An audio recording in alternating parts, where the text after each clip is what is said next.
So may nagtanong sa atin guys, ayan oh, bakit makinis ito? Yun sa kanya kasi may mga tama na mga insekto. Ito kasi spray kasi ito eh. Nag-spray tayo ng chemical. So basic na gagawin mo, pruningan mo yung kakao, di ba? Yung sa mga video natin na tinuturo, ayan oh, may pruning na yan ah. May bunga siya oh. So bakit makinis ito? May in-spray tayong chemical dito eh. Kung ayaw mo naman mag-spray, start ng battery size, ganun pa kaliit oh. Tapos payat siya, parang ganito oh. Ito po, nung hinog na siya, napakakinis oh. Kasi may spray tayo dito eh. Nag-spray tayo ng Pre-Baton. Yun ang pinagkaiba sa spray, 'di ba? Yan, hinog na yun oh. Ayan. Pag ayaw mo naman ng spray, mga ganitong size, malaki pa to, maliit pa dito. So pwede mo siyang balutin ito, plastic. Ito po plastic po oh. Ang size nito 6x12. 6x12. Bukas po yan lahat. No seal. Ibig sabihin, bukas ang magkabilang dulo. Yan, bukas dito yan ha. Yan, balutin natin. Ayan.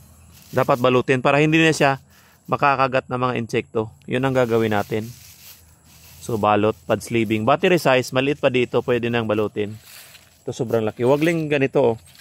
Bawal pang balutin yan. Mga chiril pa yan eh. Ganito. Consider as chiril pa yan mga yan. So pwede pa siyang ma-abort, pwede pa siyang mamatay pag mga ganito kalalaki.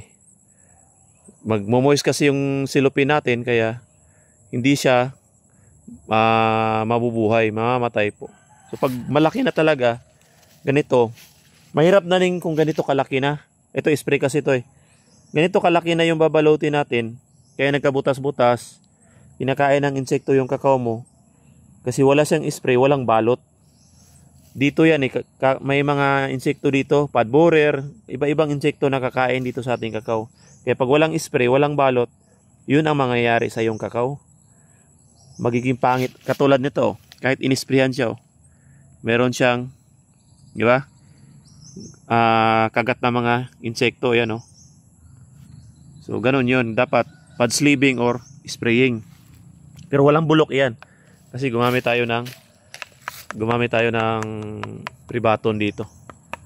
So ano lang ang sagot niyan? Proper pruning katulad nito, tapos spraying. Ayan oh, diba? Proper pruning tapos spraying or pad sleeving lang. Ganito oh, malaki na to ah.